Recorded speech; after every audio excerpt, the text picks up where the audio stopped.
Ya es martes y como todos los martes en punto de las 11 de la mañana, las radicales, estamos a punto de iniciar este espacio hoy con un tema que es, desde mi punto de vista, muy importante desmenuzar porque cada vez se hace más frecuente y de hecho, en la movilización del 2 de octubre de la semana pasada, hubo, como yo no recuerdo en los años recientes, un contingente tan grande que fue no a reivindicar causas sociales, fue a agredir, fue a robar, fue a delinquir. ¿Quiénes están detrás de quienes se movilizan solamente para violentar no solo el espacio público, ni solamente a las autoridades, particularmente los policías, sino a la propiedad de otras personas? Bueno, de eso se trata esta mesa, esta edición de Radicales, también exigiéndole a la autoridad que identifique a los que son provocadores. Las autoridades, tanto el gobierno de la Ciudad de México como el gobierno federal, tienen instrumentos jurídicos, tienen instrumentos, recursos humanos, recursos tecnológicos, recursos de todo tipo para que quienes asisten a esas movilizaciones a provocar y a delinquir, pues no queden impunes como ha ocurrido en nuestro país. De eso se trata el día de hoy. Y si efectivamente hay manos políticas, hay una motivación política en esas movilizaciones, como ahora en la UNAM. En fin, de eso se trata Radicales el día de hoy y le invitamos aquí que nos acompañe.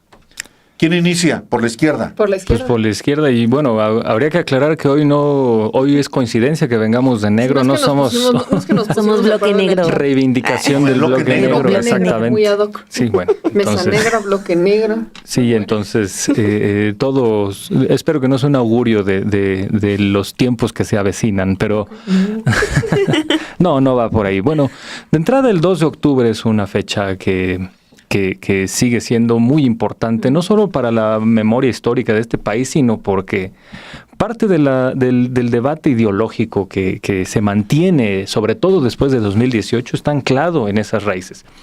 Pero antes de eso, a mí me gustaría hablar desde una perspectiva histórica en esta cuestión de cómo surge esto del bloque negro y la postura anarquista sobre esto que en algún momento se llamó el terrorismo y la propaganda por el hecho. Es algo que tuvo sentido en algún momento en su surgimiento, porque se trata de un movimiento justamente en esta disputa entre anarquistas y socialistas del siglo XIX, y fundamentalmente de dos grandes teóricos que fueron el famoso príncipe Kropotkin y Paul Baruch, un anarquista francés.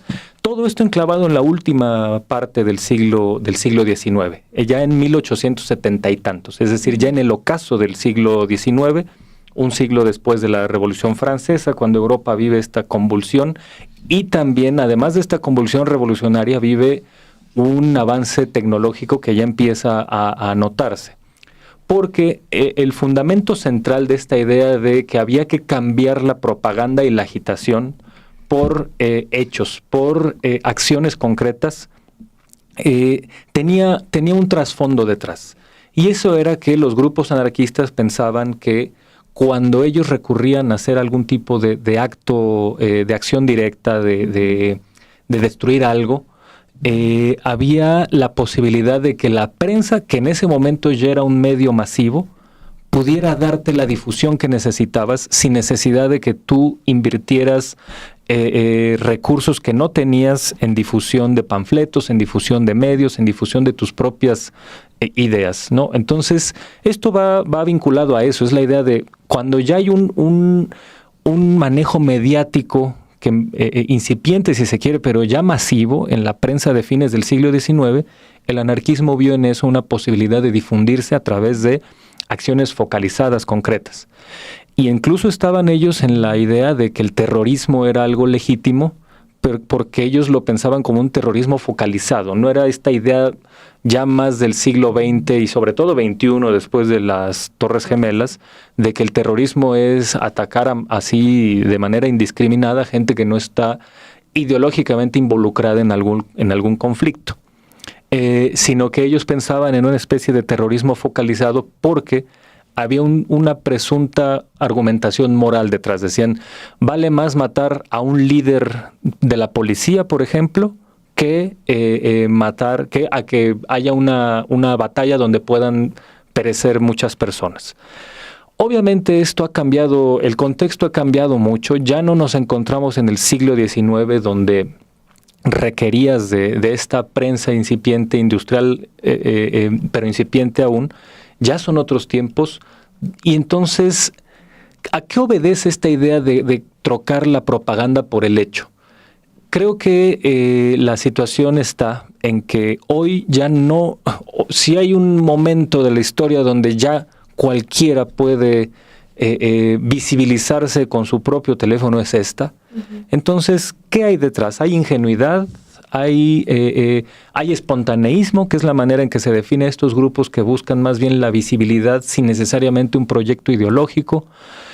Yo creo que son preguntas que deben hacerse porque... O hay una estrategia deliberada de grupos políticos con una lógica política y de poder. Así es. Yo creo que hay un recuadro donde todos estos elementos están ahí. Yo creo que es una mezcla tanto de ingenuos que se quedaron en este siglo XIX, como también de oportunistas que ven este vehículo, esta plataforma, para tratar de sacar algún tipo de ventaja. Pero bueno, yo quería abrir con esto ya en mi siguiente participación, paso a desmenuzar estos detalles. No es coincidencia las narrativas políticas que siempre hacen alusión al 68 o al 2 de octubre o a las movilizaciones. Creo que hemos visto desde aquellos que se dicen intelectuales, ¿no? Que yo no sé en qué Santo Domingo les llevan el título de intelectual, porque pareciera que es como de yo fui por mi título de intelectual y por eso puedo hablar de lo que... Exacto, intelectual, pero en vez de certificado sería como con 10 sellos, como los de Profeco. En vez de los sellos de calidad, esos son como 10 sellos, ¿no? De alto en consumidores, súper conservadores y demás. Entonces, ¿qué es lo que pasa? Por ejemplo, el día de ayer, Raimundo Rivapalacio, en su cuenta de redes sociales, sube o copia este video donde donde se ve a los militares entrando a la UNAM. Y dice en su cuenta de redes sociales, tal cual lo pone, y yo a estas alturas no sé si corrigió o no corrigió, pero pone extra, un camión militar entró hoy a Ciudad Universitaria. La última vez que se recuerdan soldados violando la autonomía universitaria es en 1968. De este tipo nos hemos encontrado a lo largo de estos años cuando fue la manifestación del CIDE, Sergio Aguayo diciendo ecos del 68, porque le hacía mucho sentido que la manifestación de los alumnos y algunos profesores en el CIDE pues hiciera alusión al 68. La propia Denise Dresser en más de una ocasión se pone a decir que las Fuerzas Armadas están militarizadas, solo por un desfile del 16 de septiembre. Y con esa nos podemos ir con muchas que siempre hacen alusión. Te añadiría la imagen de Claudia X González, sí, que pone hace unos días a Díaz Ordaz con coleta de caballo. Claro, con la coleta de caballo. Exactamente. ¿A qué voy con esto? Están politizando de una muy mala manera y distorsionando de una pésima manera lo que fue el 68. Lo que realmente pasa el 68. Y no es coincidencia que eso ocurra en manifestaciones que se dan dentro del periodo de gobiernos de izquierda. Pasó lo mismo con, por ejemplo, las manifestaciones del 8 de marzo, ¿no? De las mujeres. Uh-huh. Cuando son en la Ciudad de México, es una narrativa constante en el momento cuando Claudia Sheinbaum era jefa de gobierno en contra de Claudia Sheinbaum. Y vimos diversas imágenes de mujeres policías, pues, sosteniendo, resistiendo los embates del bloque negro también de mujeres y también hombres, porque el bloque negro en el 8 de marzo también hay hombres. Las vimos resistiendo, abrazando y hasta dando rosas, mientras que el otro lado, la narrativa que se daba por el lado conservador era represión, son lo mismo que juraron destruir, no le hacen honores ustedes que se dicen herederos del 68 y de las luchas estudiantiles, etcétera.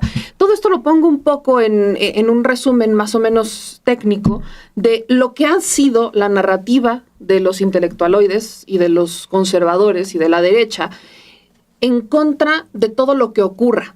Pero aparte de todo esto, vemos una constante ola de provocaciones que se están dando. Creo que y eso habrá que profundizarlo quizás en una segunda vuelta, pero estas provocaciones tienen esa intención.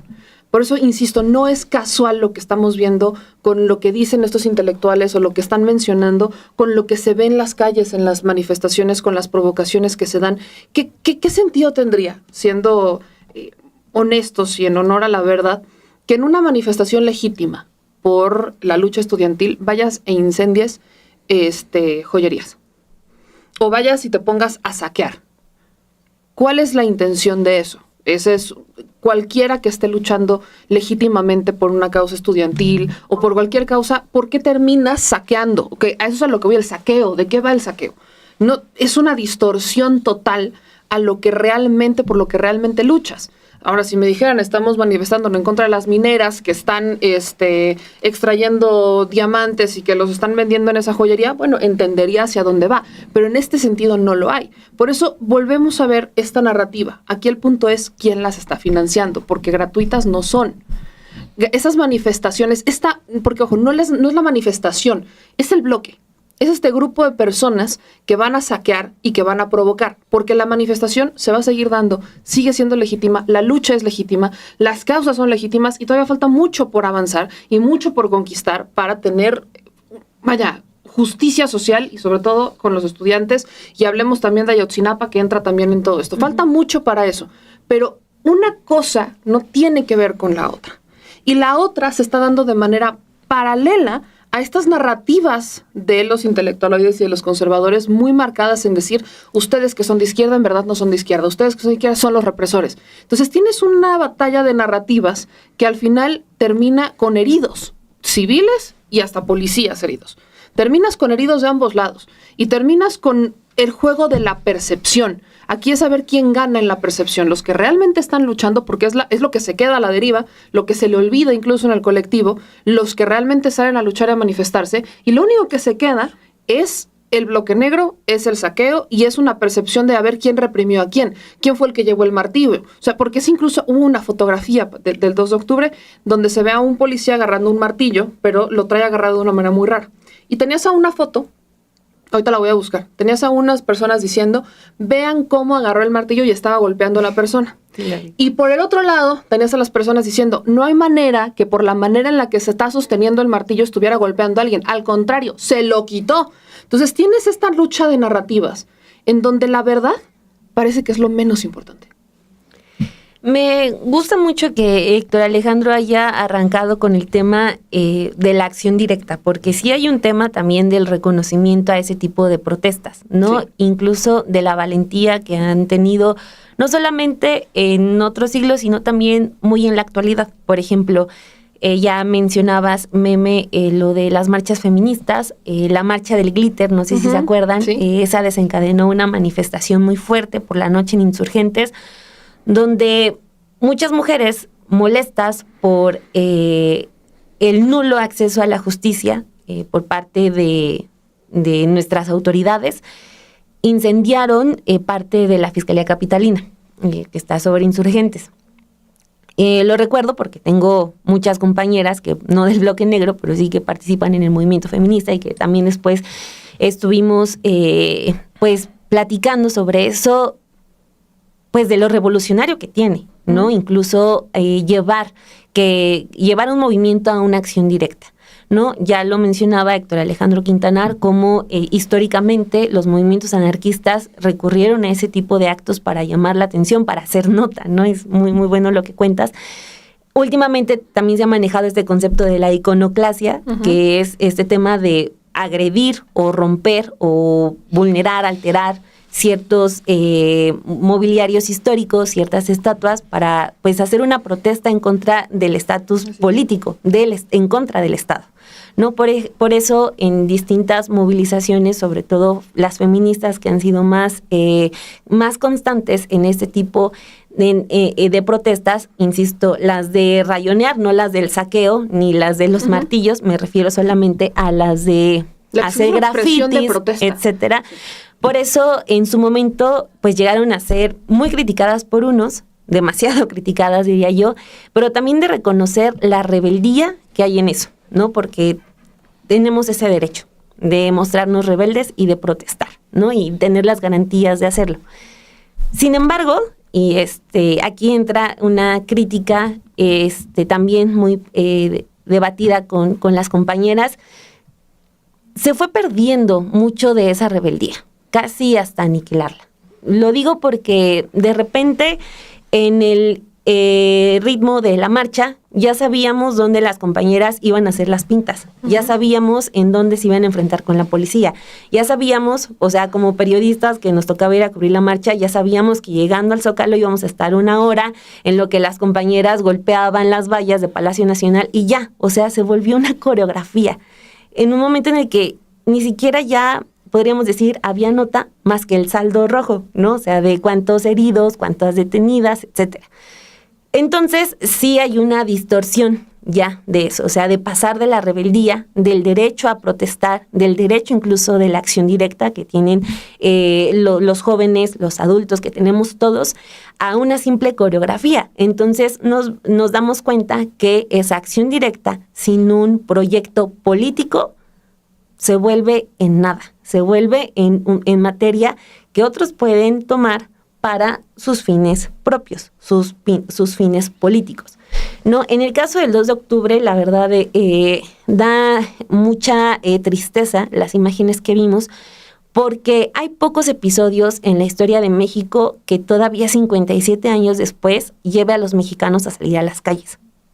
Y la verdad, creo que esta marcha del 2 de octubre hay que cuidarla muchísimo. La semana pasada yo decía que no había que dejar que Televisa se quedara con el discurso de lo que fue el 2 de octubre, de lo que fue el priismo, y justo para no dejar a esas empresas, a esos políticos, a que se apoderen del discurso, pues para eso están las calles, ¿no? Para decir el 2 de octubre no se olvida y por qué no se olvida. Uh-huh.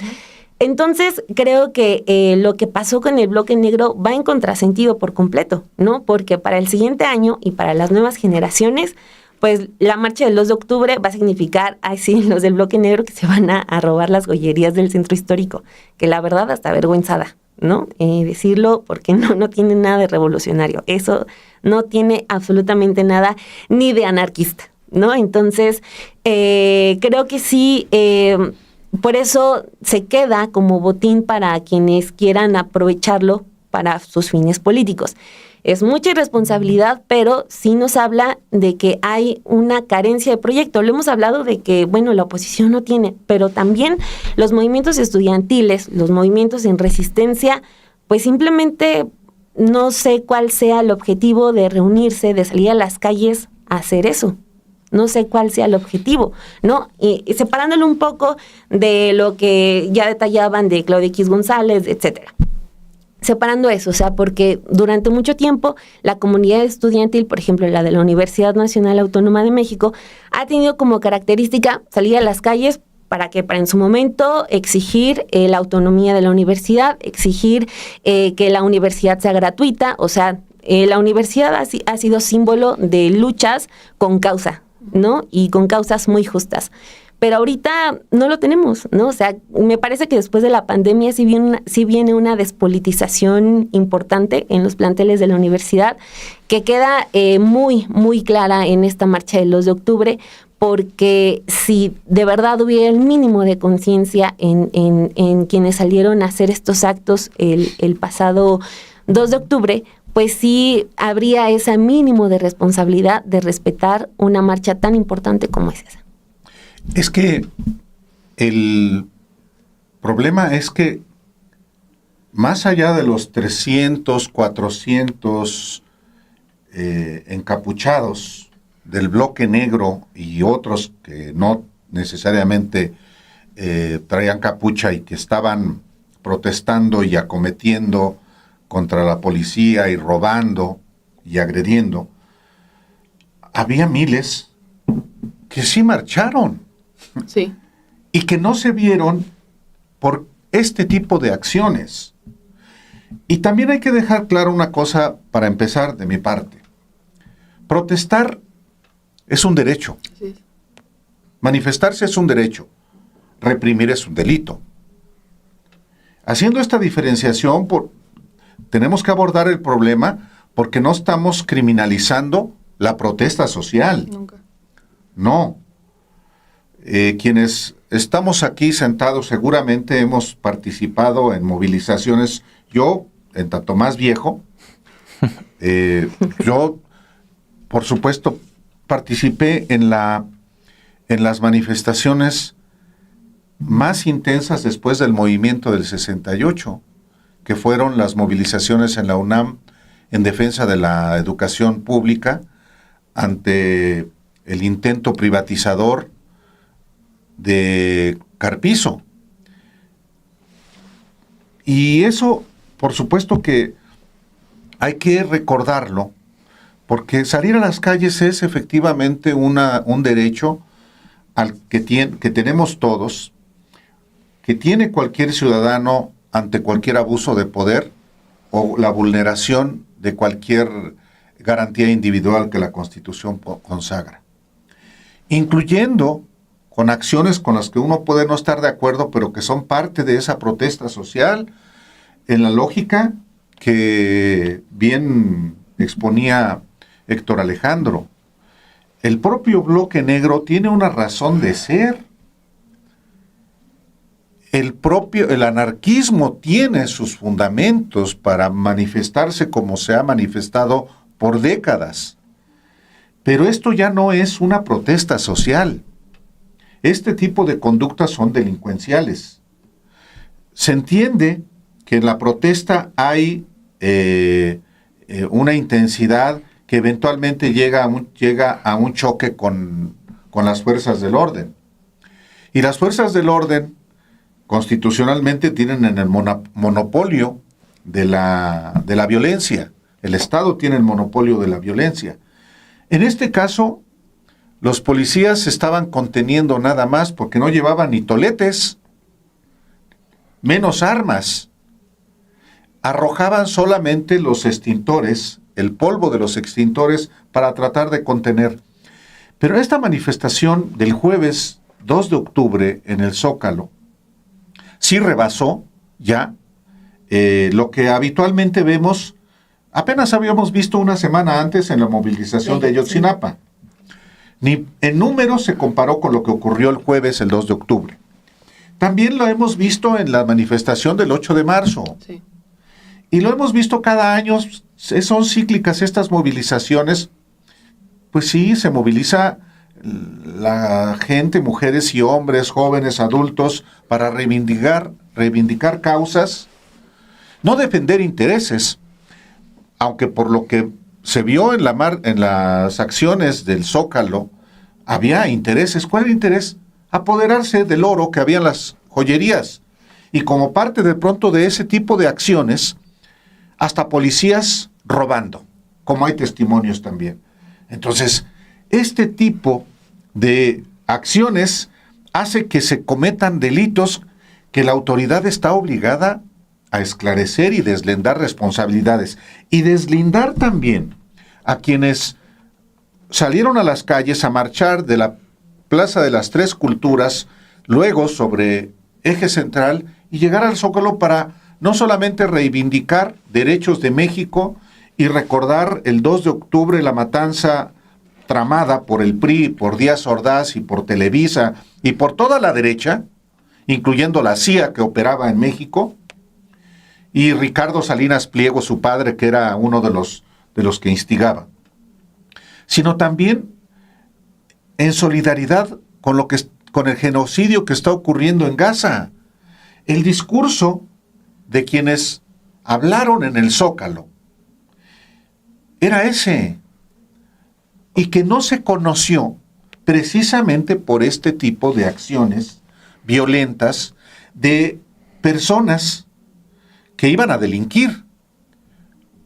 Otras iban solamente a protestar con mucho vigor, es correcto, pero dicho lo anterior, yo creo que es ineludible exigir a las autoridades que castiguen, que sancionen a quienes delinquen, no a quienes pacíficamente se manifiestan, no a quienes tienen reivindicaciones sociales, no, a quienes ponen en riesgo la vida de los propios manifestantes y el riesgo y la vida también de los propios policías. Por eso ayer se manifestaron en el Zócalo los policías. Oigan, pues no la muelen, no somos carne de cañón, decían. Los policías saben cuando son policías a qué se meten. Sí.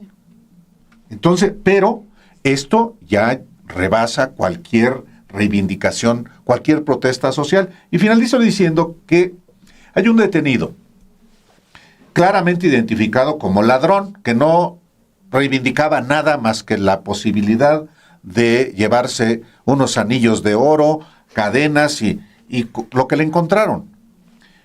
Están identificados 3 embosados. Bueno, debe fincarse responsabilidad. Y eso no es represión, eso no es autoritarismo. No quiero sonar a Claudio X González cuando dijo que había que ir por los maestros en Oaxaca, por esos pinches delincuentes. Hay quienes delinquen efectivamente y a esos son. Termino nada más recordando la alusión de la presidenta a lo que publicó en su cuenta de X, Claudio X González, el jueves, un montaje, un meme de Gustavo Díaz Ordaz con la cola de caballo de la presidenta Claudia Sheinbaum, comparando el 68 con el gobierno actual. Es una estupidez, ya ni siquiera es ridículo, es estúpido. Y dice la presidenta, los extremos se juntan. En casos como estos, en efecto, en México hay grupos radicales que detestan las elecciones, que detestan el Estado de Derecho. Los anarquistas son unos de ellos. El EZLN es otro grupo de ellos. Ellos reivindican la vía armada, el EZLN. Y así la es. autonomía también. Y la autonomía, correcto. Detestan, aborrecen, todavía hasta peor que al PRI, al proyecto de la Cuarta Transformación. Eso es así. La Normal Rural de Ayotzinapa tiene una formación marxista que también repudia al establishment, cualquiera que éste sea de izquierda o no. Pero si hay que diferenciar esas opciones, a esas reivindicaciones de grupos, de organizaciones, a los violentos que se infiltran solamente con el propósito de provocar y que en ese sentido pues puede haber manos del propio Claudio X González y de otros, sin duda. Uno de los problemas más graves de esta derecha estilo Claudio X González no es que se sienta demócrata, es que se sienta graciosa. Yo creo que él trató de hacer un chiste ahí, perdón, eso es más una proyección psicoanalítica de este sujeto. Y no lo digo al garete, no lo digo sin demasiado fundamento. Su papá era el tipo que en 2006 decía que de ganar López Obrador había que hacer lo que Pinochet hizo con Allende en 1973. Estamos hablando de esta gente que no tiene la menor vocación democrática, gente que ha participado en gobiernos emanados del fraude, como fue el caso del propio Junior Tóxico, que fue asesor de Salinas de Gortari. De Zedillo. Y también de Zedillo. Entonces están en las antípodas de la democracia y que vengan a decir que el gobierno de Claudia Sheinbaum es de similar al de Díaz Ordaz, un presidente que hubieran reivindicado de haber estado en esa época. Perdón, suscribo, científicamente dicho, es una estupidez. Yo iba a decir una palabra con P, pero dejémoslo. También es una pendejada, ¿eh? Suéltela. Bueno, Suéltala. Ya está bien, ya se dijo, ya no la voy a repetir. Muy formal. Sí. Una vez basta. Sí, y creo que también el Riva Palacio es una epítome de esta carencia de escrúpulos y de información. Fue en 2008, 2009 que sí entró un vehículo militar a la UNAM porque iban a la Facultad de Veterinaria a llevar unos cachorros del ejército, unos perros del ejército. Yo me imagino alguna revisión, algo así, y entraron igual momentáneamente y se fueron. O sea, eso desde el 68 no se veía. Bueno, ¿Y qué fue lo que dijeron hoy? Es que se dio una vuelta equivocada. Desde el principio.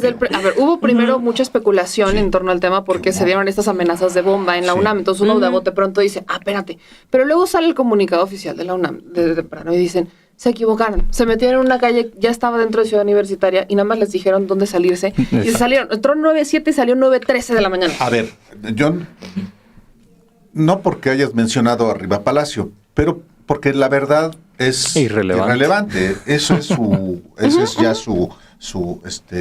el espíritu que guía todo su desempeño y toda la vida. Pero no entró el ejército a la UNAM en el año 2000. Así es. Para acabar con una huelga. Así es. Algunos disfrazados de PFP. El rector de de la UNAM era Juan Ramón de la Fuente. Era el ejército disfrazado de Policía Federal Preventiva, exactamente. Como se llamaba entonces. Entonces es otra estupidez de un periodista hundido en el descrédito por mentiroso permanente. Sí. No, completamente. Creo que eso es... Sí, por supuesto, ¿no? Ese es lo grave. Hoy se muestran tal cual son y esperan respeto. No merecen respeto estos... O peor, creen que esos actos de cinismo de la verdad ya es irrelevante y tú que sí acreditas lo que dices no mereces el mismo respeto que yo. Perdón, estamos ya en una época donde esto debería volver a generar mucha vergüenza y preocupación. No, o sea, perdón que te interrumpa otra vez, Héctor Alejandro, pero a mí lo que me sorprende es que a pesar de que son desmentidos, nunca borran el contenido falso. Sí, no. Ni lo rectifican. Lo dejan ahí, que siga circulando. Porque son propaganda, eso sí son panfletistas, son agitadores son catequistas para radicalizar. Profundamente corruptos. Sí. Esa es corrupción. Sí, por supuesto. Esa es corrupción. Sí, no, desde luego que sí. Ahora, si observamos el bloque negro como tal, ¿qué es lo que buscan así en general? Ya con esta idea de que hay una policromática ahí, que es una mezcla, creo que fue Rodríguez Araujo analizando estos actos vandálicos que se hacían en las protestas durante el peñanietismo, que es donde más visibilidad se le dio a estos grupos. Y él decía, pues es que sí puede haber muchos ingenuos que de verdad piensan que eso es un acto revolucionario, pero también hay una gran carga de oportunistas que ven esto como una forma de desacreditar a los que protestan. ¿Cuál es el objetivo general hoy de la presencia de o más bien, cuál es el efecto real de la presencia de estos grupos? Pues yo creo que lo mencionó muy bien Claudia Sheinbaum el día de ayer, que es que se busca decir que todos son iguales, todos los gobiernos son iguales, y se trata de convertir la protesta en un acto protagónico donde se olvida el fundamento central. ¿Cuál es el fundamento central? La memoria de los estudiantes de 1968.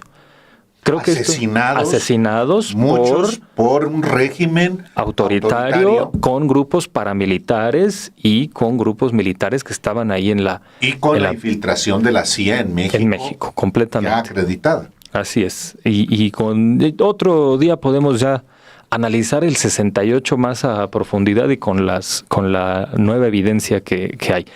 Pero bueno, yo quiero comparar esto con lo que pasó el día de ayer con esta joven activista Greta Thunberg, que cuando es secuestrada por un acto de piratería de un Estado con un gobierno genocida, es decir, un hecho gravísimo en sí mismo, y ¿qué es lo primero que sale a decir? Podría hablar mucho de mi caso, pero en este momento lo importante es Gaza. Eso sí es entender el activismo. A ver, la protagonista no soy yo, el protagonista es el pueblo que está siendo masacrado. Y acá pareciera que este bloque dice, el protagonista ya no es la memoria de los caídos del 68, los protagonistas somos nosotros, porque ni siquiera, insisto, ni siquiera se sabe bien a bien qué reivindicación política están haciendo. Más bien la pretensión es decir, yo espero a que me agredan para que podamos decir, todos son iguales, todos son lo mismo. Gobierno autoritario, gobierno represor. Y entonces a mí me parece que pues hay una distinción entre lo que significa cierto activismo con un ideario a este acto de espontaneísmo, ¿no? Que así se le llama cuando no hay una reivindicación clara política de qué se busca. Y bueno, yo concluyo mi participación con una... hay que recordar que los 3 grandes 68 del siglo XX fueron el Mayo francés, el mexicano y la primavera de Praga en la República Checa. Y bueno, ¿cómo se conmemora las protestas en la República Checa hoy?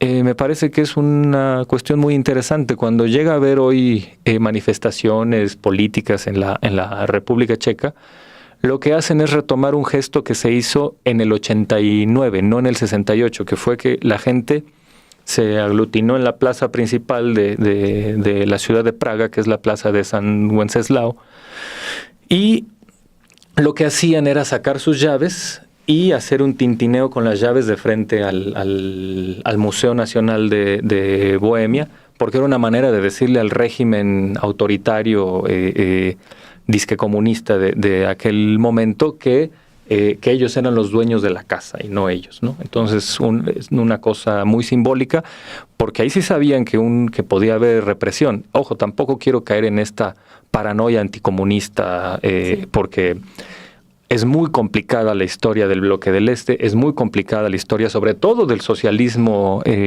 checoslovaco, donde el movimiento del 68 allá se dio para reivindicar, entre otras cosas, a un reformador que venía desde dentro del aparato comunista, que era Alexander Dubček. No eran así estudiantes que buscaban la libertad y la democracia, que ese es también otro mito que se ha creado también sobre el 68, porque sí, claro que había un gran impulso liberal en los estudiantes, pero lo que querían era antiautoritarismo, o sea, ellos estaban en contra del autoritarismo, y hoy la derecha ha blanqueado eso diciendo que buscaban la reivindicación de la democracia y las elecciones. Eso no es cierto. Buscaban algo superior, algo más, algo de mayor contenido.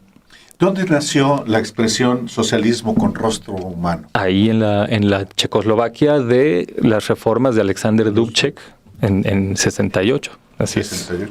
Claro. Creo que aquí hay varias cosas que podemos mencionar, pero a mí hay algo que me gusta mucho que estamos viendo y es el cinismo.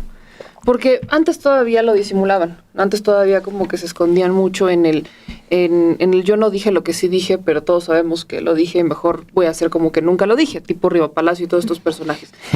Pero creo que llegamos otra vez al punto de estar forzando una narrativa de decir que estamos en gobiernos de dictadores, estamos en gobiernos represores, y ese es forzar la narrativa, no solamente desde la oposición, sino al no tener propuesta, al no tener alternativa, al no tener ni siquiera contrapeso político, la oposición cae en esta dinámica de decir, vean cómo se están reprimiendo. Ya vieron, por ejemplo, esa imagen, ¿no? que ponen de Díaz Ordaz con la colita de caballo, y se vuelve un poco otra vez el estar presionando. Pareciera que no entendimos a veces esta frase que decía mucho las abuelitas, o al menos la mía sí, la decía mucho de a fuerza ni los zapatos entran.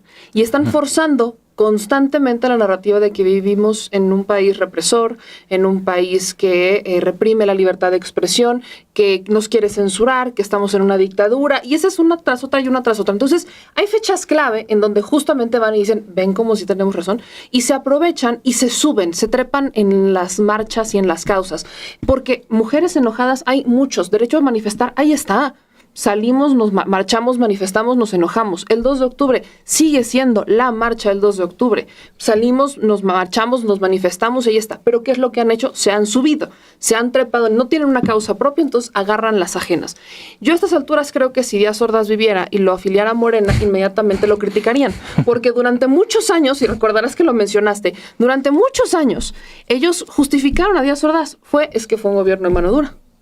Es que hizo lo que se tenía que hacer. Salvó a México. Salvó a México. Sí. Y lo decían tanto la derecha priista como la derecha del PAN. Exacto. O sea, es que, vean, gracias a lo que él hizo estamos aquí. Luego Echeverría, se necesitaba lo que hizo Echeverría. Echeverría, el gran arquitecto de lo que hizo Díaz Ordaz. Díaz Ordaz lo reconoce, Echeverría lo hizo. No, es que ellos hicieron lo que se tenía que hacer. Ni siquiera yo no veo a un Alejandro Moreno Cárdenas cuestionando a Díaz Ordaz, ni de broma. Pero si los sacáramos del PRI y los afiliara a Morena, inmediatamente estarían cuestionando y estarían criticando y estaríamos viendo lo que todo México ha hecho durante los últimos años. Pero también las fechas son importantes. El 2 de octubre, justo un día después de la toma, más bien, un día después del primer año de la presidenta, Claudia Sheinbaum. Entonces, la narrativa fue mucho sí, cumplió un año, pero vean la represión. Sí, cumplió un año, pero miren lo que está pasando en las calles. Siempre ha sido mucho de juntar estas fechas. Y no solamente las fechas, sino que uno de los temas más sensibles con los que lidiamos constantemente es el asunto de seguridad.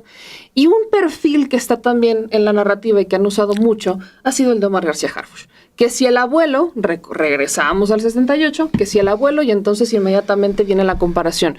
Y vi varias notas. Fueron varias las notas en donde hacían la comparación del abuelo del represor, hoy secretario de Seguridad. Como constantemente. Y el papá. El papá represor, ¿sí? Director de la Federal de Seguridad. Entonces siempre fue como esa comparativa. Hoy en la mañanera se presentan los datos sobre una reducción de más del 30% en los 32%. Homicidios. Se supone lo que dice la Secretaría de Seguridad que estamos... ha sido el mejor septiembre desde el 2015. O sea, es una comparativa de 10 años. Entonces, la constante de la oposición es decir, por un lado, vean quiénes son los que hoy están gobernando. No es la izquierda, son los herederos de la represión, Pero cuando desde la Secretaría de Seguridad se realizan detenciones y se realizan cateos, es la misma derecha la que cuestiona por qué no lo hacen a punta de bala. ¿Por qué no lo están haciendo con fuerza bruta, como lo hizo Calderón? Entonces, ¿a qué voy con esto? No encuentran, no hay congruencia. Ni siquiera están en un punto medio de ponerse de acuerdo entre ellos.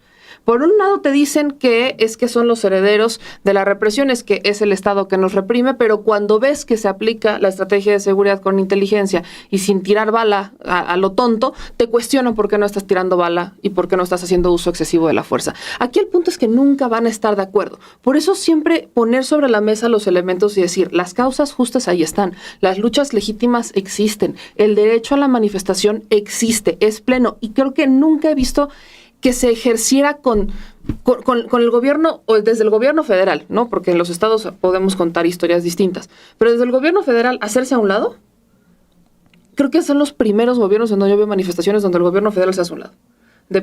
Vas. Que si los criticamos porque pusieron las vallas, que porque no pusieron las vallas, creo que la crítica iba a estar. Pero yo no veo un gobierno federal sacando los tanques, como se hacía antes, y sacando los chorros de agua. No, y bajo ninguna circunstancia lo permitiríamos. Exacto. Sería lo primero por lo que estaríamos brincando. Justamente en congruencia. Hay estados en donde sí se han reprimido manifestaciones, federal, y también de gobernadores de Morena, ¿no? O sea, Zacatecas. Mujeres que las arrastraron. En el Chiapas, sureste también pasó. O sea, sí hay casos de represión del Estado todavía. Exacto, pero hablo de los... O sea, por eso digo del gobierno federal. Sí. O sea, el gobierno federal saca las manos. En los estados se cuenta una historia completamente distinta. Y ya ni siquiera tiene que ver si es de Morena, del PRI. Al final del día se cuenta una historia distinta. Creo que muchos gobernadores de Morena no han entendido esa máxima. Pero el gobierno federal saca las manos. Que si hacemos una comparativa hacia atrás, con Peña, con Calderón, con Vicente Fox, con Zedillo, con Salinas y hacia atrás, vamos a encontrar una historia distinta desde el gobierno federal. Hace falta permear hacia abajo, por supuesto. Pero al mismo tiempo, aquí entra la crítica que se le hace a la Ciudad de México, que tiene que ver con los policías, que es la razón por la que salen a manifestarse, porque les dicen no metas las manos, pero entonces no metas las manos y ¿qué meto? Porque ellos vienen armados. Entonces, lo que dicen los policías, entramos un poco en qué es lo que se tendría que hacer, cuáles son los elementos y las capacitaciones que deberían de tener los policías para poder controlar o manejar la situación sin que se vayan a lo que vivimos, sin que se vea, no solamente que salgan heridos, sino de quien venga a manifestarse, que se manifieste y resguardar lo más posible la integridad de las personas, los civiles que no tienen, o incluso la propia integridad de las personas que están en la manifestación. Creo que lo que no hemos visto es esa inversión en estrategias, en capacitación de qué es lo que tendrían que estar haciendo los policías de la ciudad, en este caso de la Ciudad de México, para llevar a cabo una contención. Porque ellos piden, dame con qué me defienda. Porque si estos vienen con bombas y vienen con martillos y yo no traigo nada más que el extintor, voy a usar lo que encuentre a la mano. Entonces, ahí en donde entramos en un punto de, ¿se puede controlar una manifestación al grado en el que la estamos viendo sin que veamos heridos, sin que veamos que la gente, sin que veamos las imágenes que vimos el 2 de octubre pasado? ¿Podríamos llegar a ese punto? No se trata solo de invertir lana por invertirla. No se trata de vamos a tener más policías por tenerlos. Es, ¿cuál va a ser la estrategia? Porque si ya nos estamos dando cuenta, y otro dato también importante, cada que nos vemos en año electoral o cerca de estas fechas importantes, vemos como un estallido un poco más elevado de la violencia en las manifestaciones que se den por la fecha que sea. Entonces, siempre que es año electoral o que es un año donde hay un mensaje importante, una fecha importante como fue el 2 de octubre, cerca al 1 de octubre, es que vemos como ese estallido. ¿Por qué? Porque la nota, los ojos están en México y la nota internacional está en México, y entonces la imagen que se llevan es, vean cómo hay violencia, vean cómo está fuera de control, cuando no es así. Cuando ese fue un evento aislado de un día que ocurrió el 2 de octubre, lamentable situación lo que pasó en torno a ello. Que para fortuna del 2 de octubre, de una fecha tan importante, tenemos a una oposición que se maneja con el chispazo, ¿no? O sea, que agarra lo que encuentra para ver si eso pega, ¿no? Sí, pega. Y les dura 2 días, ¿no? Sí. Porque, o sea, no van a poder colgarse, como ya lo han dicho ustedes, no van a poder colgarse del 68 porque terminan de alguna manera reflejados en lo que hubo en el 68. No van a poder colgarse tanto de las manifestaciones estudiantiles porque les chocan las manifestaciones estudiantiles, les han enojado siempre. No van a poder colgarse de la gente que quiere hacer una acción directa porque les ha chocado eso todo el tiempo, ¿no? Entonces, les va a durar para hacer estos memes muy chafas de Gustavo Díaz Ordaz con coleta, uh-huh. O sea, les va a durar para generar ciertos retweets en Twitter y hasta ahí. Porque no se sostiene su narrativa por más de una semana. Y así les ha pasado en varias ocasiones, ¿no? Ahorita, por cierto, me salía el video del gran fenómeno de la política, Xóchitl Gálvez, que ya ahora es coach de vida saludable, ¿no? ¿Es qué? Coach, ya coach de vida saludable. ¿De vida saludable esa señora? Sí, ya, porque ya bajó 18 kilos, va al gimnasio. Y graba sus videos desde el gimnasio. Y te da tips. Ajá, o sea, el gran fenómeno de la política. Producto milagro sí funcionó ahí. De fenómeno de la política, producto milagro. ¿Cuántos sellos de Profeco tendrá? Sí, entonces, o sea, así se manejan ellos, ¿no? La que les pegó un poquito más fue la del INE no se toca, y esa, vaya que la explotaron, pero ahorita encontraron en el 2 de octubre, vámonos directo, pero también es algo que se va rápido, o sea, no le van a poder sacar más provecho, porque es como si Claudia X González de repente viera un grupo de maestros manifestándose en contra de Claudia Sheinbaum y dijera, estos son los maestros que necesitábamos, cuando la historia de Claudia X González es la del gran maestro de la represión de los maestros, uh-huh. ¿no? Entonces, así nos va a pasar con esta manifestación. Por eso digo, lo bueno para el movimiento del 68, porque no queremos esas moscas en una fecha tan importante como es esa. Pero sí creo que es un momento que tiene que llevar a la reflexión a los jóvenes, que son sobre todo el grueso de esa marcha del 2 de octubre, ¿no? O sea, de empezar a sentarse otra vez, y aprovechando incluso en la UNAM lo que está ocurriendo, que también es muy delicado, lo de estas amenazas de bomba, lo que pasó en el CCH Sur. Tiene que ver con lo mismo, uh-huh. Dani, uh-huh. Creo yo. Lo que pasó en el CCH Sur, o sea, sí tienen que volver a sentarse para volver a aglutinarse y poder otra vez mostrarse como un movimiento estudiantil con coherencia. Incluso también me atrevería a decirlo, en el caso del movimiento feminista, también urge que se inyecte de nuevo esa politización, porque yo, como lo decía hace rato, la verdad, el hecho de ya saber el cronograma de aquí en este monumento se raya, aquí se toman fotos, aquí pegan con piedras en las vallas, pues más bien solamente sirve para que la policía sepa dónde refuerza más, ¿no? Entonces, creo que es un momento importante para que los movimientos estudiantiles, los movimientos políticos, puedan sentarse a reflexionar y a tener un rumbo sobre lo que se busca obtener, porque si no, pues van a estar siendo utilizados por una oposición que los va a votar en 3 días, ¿no? Y además que no es para nada justo que se conviertan esas manifestaciones legítimas en material para Claudio X González, en material para Riva Palacio. O sea, no podemos tampoco dejar que eso ocurra. Por eso creo que se debe insistir en que no nada más tenemos que deslindarnos y decir, ay, son los violentos, ay, son los saqueadores. No, o sea, hay que meternos todos a esa discusión de recuperar, de no dejar ir esa marcha del 2 de octubre, de ver qué se hace con eso, de ver cómo se recupera la memoria, porque incluso también Alessandra Rojo de la Vega arranca el 2 de octubre con un acto de solemne en la Plaza de Tlatelolco, diciendo nunca más gobiernos represores. ¿Quién la llevó al poder en la alcaldía? El PRI. O sea, y ella diciendo, no, que nunca más gobiernos autoritarios.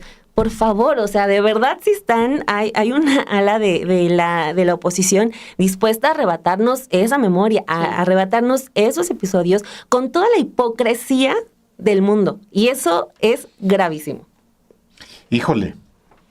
Sí, yo quisiera también incorporar a las provocaciones, que hay muchas, desde ámbitos anónimos, porque quien reivindica causas no necesita ocultarse el rostro. Quizá en otros momentos de la historia de México pudiera entenderse, diría que hasta justificarse, porque había un Estado autoritario. Hoy cualquier persona puede manifestarse, protestar, reivindicar cualquier derecho.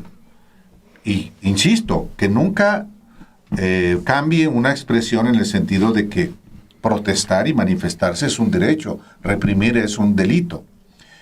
Pero enmarco el tema también de lo que está pasando en la UNAM, porque hay un propósito desestabilizador, o por lo menos de agitación, o de generar ansiedad en la comunidad estudiantil, entre los maestros mismos, entre toda la comunidad universitaria, ante estas amenazas de bomba que generan pues una preocupación no solamente en la comunidad, sino en las familias de quienes asisten a la UNAM.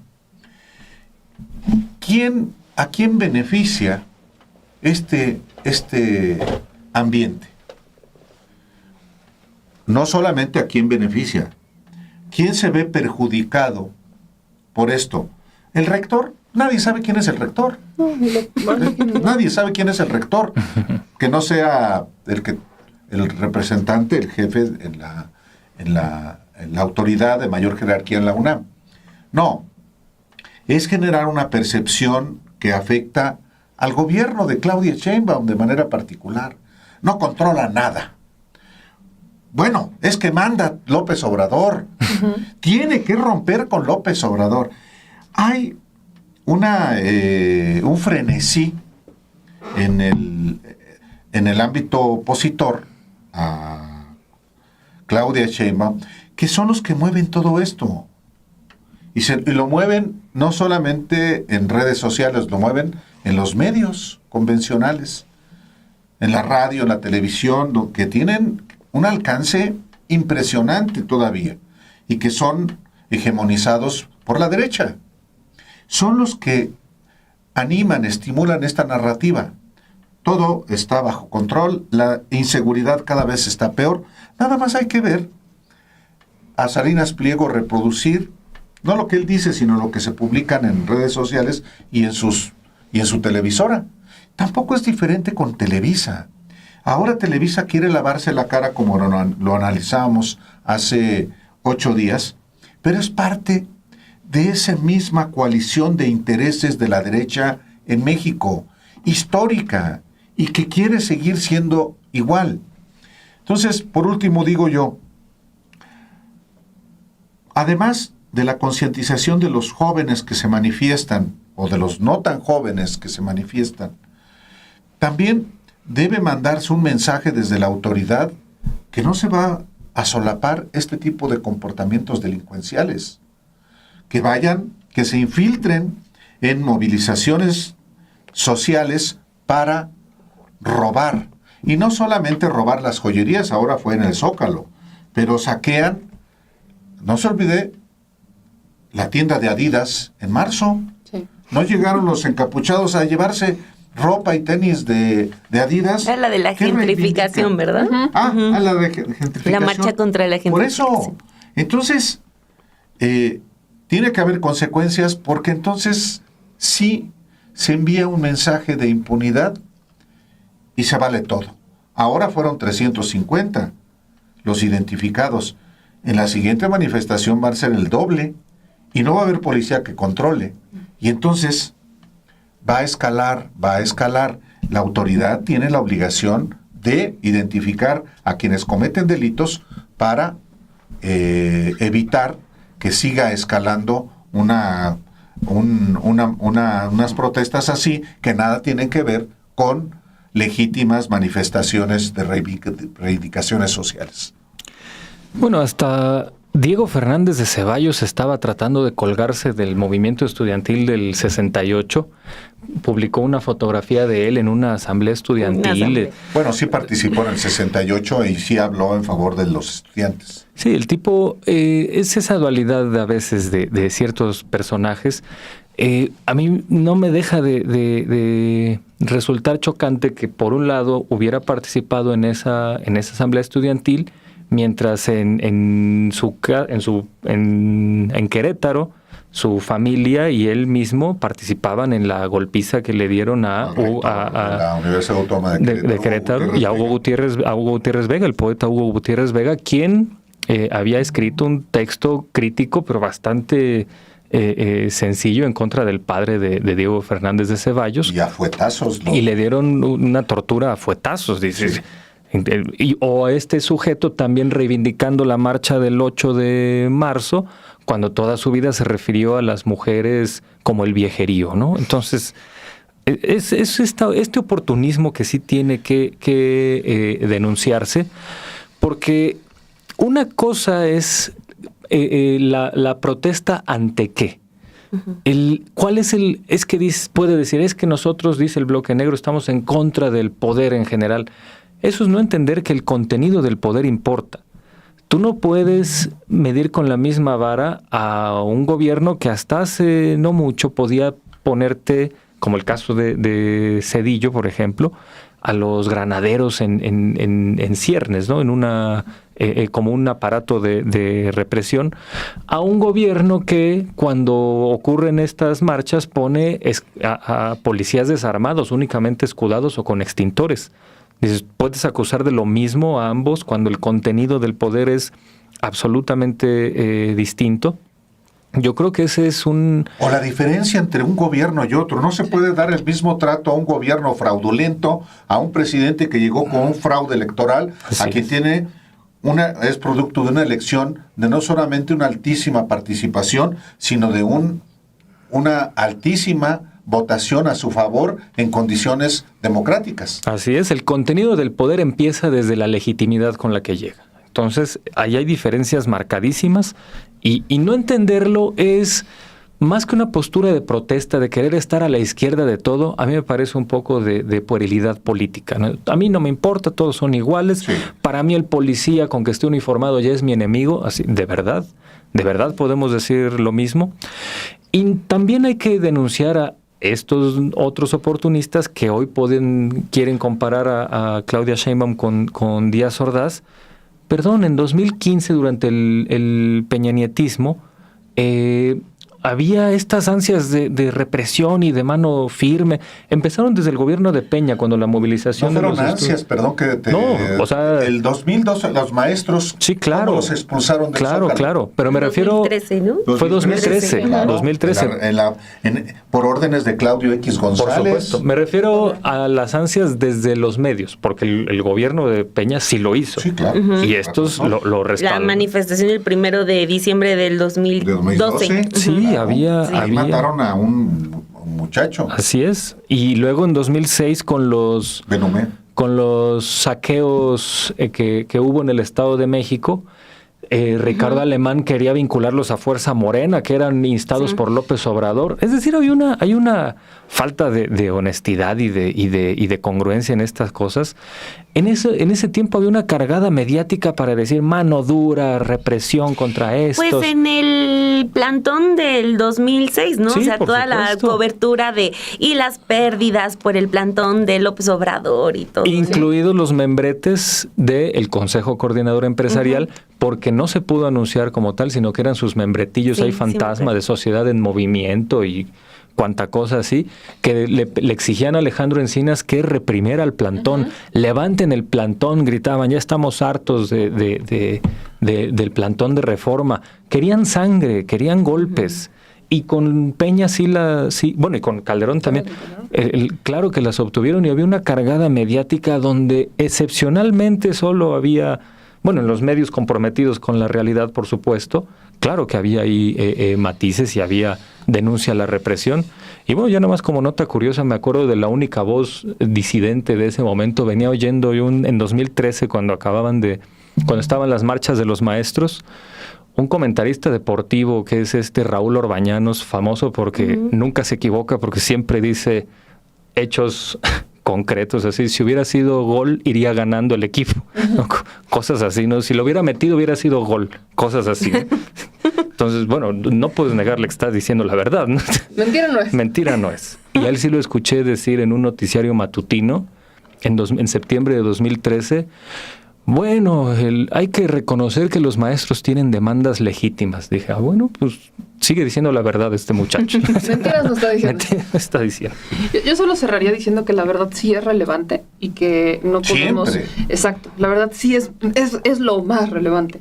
Los hechos ahí están y, como decía Dani, no podemos permitir que la historia nos la quiera arrebatar, en narrativas al menos, porque en memoria no, pero nos la quiera arrebatar en narrativas quienes fueron los grandes represores en la historia, quienes son los verdaderos herederos de la represión y de los gobiernos autoritarios. Y el ejemplo sigue estando vigente. Pensemos solamente en el propio líder del PRI, un dictador partidista, ¿no? El proceso de su reelección, no solamente en un proceso a puerta básicamente cerrada, donde solo entraron los que iban a votar por él, sino que expulsó a todos los que lo cuestionan y a todos aquellos que lo han cuestionado. Y veamos lo que pasó incluso en el Senado, que se fueron a golpes. O sea, creo que son los mismos y la historia ahí está. Y si no la vemos, la vamos a repetir. Aquí el punto es, no solamente para los jóvenes, es vean lo que está pasando y cuestionemos hacia atrás. ¿Qué es lo que hicieron? ¿De dónde vienen? Porque los hechos ahí están y quieren hacerse de una narrativa porque no tienen una causa propia. No les han bastado 7 años de transformación, no les están bastando 7 años de transformación para enfocarse en qué es lo que son y qué defienden y por qué lo defienden. Hoy vemos panistas diciendo que les da pena, sobre todo a los jóvenes, les da pena decir que son panistas y se dicen activistas. Les preguntas cuál es su causa y no te saben decir cuál es una causa. Un activista tiene una causa, sabe cuál es su causa y la defiende y no se pone una venda y se queda callado ante las injusticias. Un activista tiene muy claro por qué. Y defender una cosa y defender otra no quiere decir que seas incongruente. Uno sale y defiende, uno ya no puede voltear la cara y decir, pues yo como que no veo absolutamente nada. Creo que el camino, justo lo que decía también Álvaro, es, veamos los hechos. Si la autoridad se queda sin hacer lo que le toca, vamos a ver cómo esto va a ir creciendo, porque encontraron el camino y también la oposición y la derecha y los conservadores en México son muy predecibles, también en el mundo, pero al menos aquí son muy predecibles. Es la misma fórmula todos los años, no solamente agarrar lo que está de moda y subirse en él como si fuera ola, sino que lo repiten aunque ya les salió mal lo de Xochitl Gálvez, están buscando otra vez a alguien que sea como el fenómeno Xochitl Gálvez, como un huracán que llegue a dotarlos de nuevos aires y vientos de grandeza, y no les está funcionando. Entonces van a repetir la misma estrategia y lo que repiten les vuelve a salir mal. Pero también ahí se corre el riesgo de que si la autoridad no toma acción en cuanto a estos actos vandálicos que nada tienen que ver ni con las protestas de pintas, ni que nada tienen que ver con la iconoclasia, pues, apartito, sino que tiene que ver con aquellos que van a reventar y que aprovechan las manifestaciones para ir a saquear, para ir a robar, para ir a delinquir. Eso es completamente aparte. Eso incluso mancha las manifestaciones. Ahí es donde la autoridad está una línea muy delgadita en donde tienen que actuar. Tiene que actuar, identificarlos y dar con ellos, investigarlos, y que se teje muy claro, no solamente en los hechos, en la narrativa y en los discursos, quiénes son, por qué, qué hicieron, con pruebas, con evidencia, con carpetas de investigación sólidas, que no quede espacio a la duda, para separar por completo a aquellos que van a una marcha legítima, así hayan hecho pintas, a aquellos que fueron a actos vandálicos o que se fueron a aprovechar para cometer delitos. Porque delitos no solamente estamos hablando de robos, hablamos hasta de saqueos, hablamos de muchas cosas que ocurren con estos grupos que van a incluso atentar contra la vida de otras personas. Entonces, ahí es donde la autoridad tiene que actuar. Y es en ese punto donde tienen que ser muy profesionales y muy transparentes para evitar y de que se quede muy claro este mensaje. Hay que evitar que esto crezca, porque si ya tenemos el modus operandi y ya sabemos qué va a pasar y tenemos la idea de la narrativa, no demos espacio a que esto crezca. Las manifestaciones son un derecho, las causas justas ahí existen y razones para manifestarnos hay y seguirán existiendo. Es parte de nuestro derecho y también es nuestra obligación como ciudadanos. Ir a la acción. De esas acciones también se construyen políticas públicas y de esas políticas públicas se transforma el país. Pero no podemos permitir que aquellos que fueron los que en verdad le dieron en la torre al sistema, los que atentaron contra las libertades, que atentaron incluso en contra de las personas, sean los que hoy digan nosotros somos los héroes y miren lo que está pasando. Porque aquí al final es una guerra de narrativas y al que le quieren hacer el caldo gordo no es ni siquiera a ellos mismos, es al presidente de Estados Unidos, a Donald Trump. Pues cerramos, remato. Sí. Tenía solamente un último comentario sobre el asunto de los policías, que digo, también por lo de la marcha del día de ayer, claro que están en su derecho por reclamar mejores condiciones, pero las condiciones laborales malas no vienen del 2 de octubre, vienen desde tiempo antes, de que no tienen equipo, de que no tienen capacitación y de que sus salarios y las condiciones de trabajo no son las adecuadas. Ajá, y toda la corrupción en los mandos, abuso y acoso sexual, o sea, hay todo un asunto que también no viene posterior a una manifestación que no fue solamente del bloque negro, también fue estudiantil en general, que hubo mucho despliegue de policía. Y sí, o sea, solamente eso, que no data del 2 de octubre del 2025, las malas condiciones de los policías. Uh-huh. Están estos policías ejerciendo un derecho a manifestarse. Así es. O sea, este derecho no puede permitirse que no exista, ¿no? Los propios policías tienen derecho a manifestarse. Y si hay alguien que es detenido por la autoridad, involucrado en los hechos violentos, y su familia y sus amigos quieren manifestarse, lo pueden hacer. Por eso debe quedar muy claro que la manifestación, la protesta es un derecho. Reprimir, inhibir, exterminar esa protesta sí es un delito. Entonces, y reprimir las protestas es un delito. Entonces, es importante discutir esto, discutir hasta que cualquier persona puede manifestarse porque es un derecho constitucional, no tampoco es graciosa concesión de un gobierno, pero analizar qué tipo de protestas se está viendo en nuestro país. ¿Ya? ¿Terminamos? ¿Terminamos? Uh-huh. Bueno. Vámonos, bloque negro. Vámonos, el bloque negro de esta el bloque negro de sin embargo. ¿Qué rompemos hoy? Todo. La silla Rompan todo. Rompan todo. Muchas gracias hoy. Nos vemos entonces dentro de 8 días. Gracias.